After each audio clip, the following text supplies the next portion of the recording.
Hey everyone, and welcome back to our channel. In today's video, we are going to show you how to reset Workspace.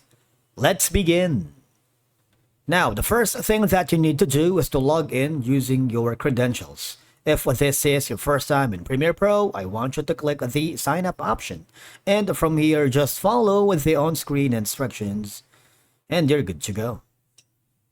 To reset the workspace in Adobe Premiere Pro, you just have to follow with these simple steps. Number one is, you have to open the Premiere Pro and make sure you are in the workspace you want to reset. In my case, I'm going to be choosing this workspace. If you haven't already, go to the window, click the menu right here, and then I want you to go to the workspaces. There is a section here that says Reset to Save Layout, which has the shortcut of Alt plus Shift plus 0.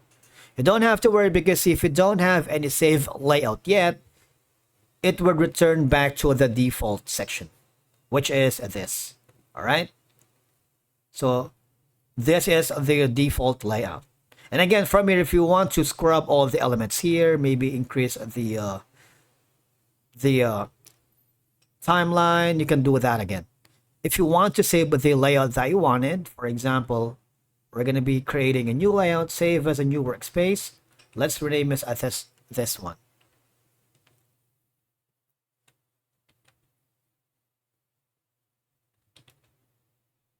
So this is the new workspace. And again, if you want to reset this, okay, you can always go to the workspaces and click on the reset to save layout.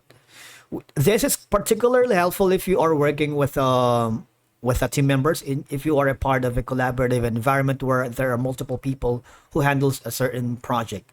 Of course, if you are accustomed to maybe using this, you like the minimalist approach, you might want to save your own workspace here.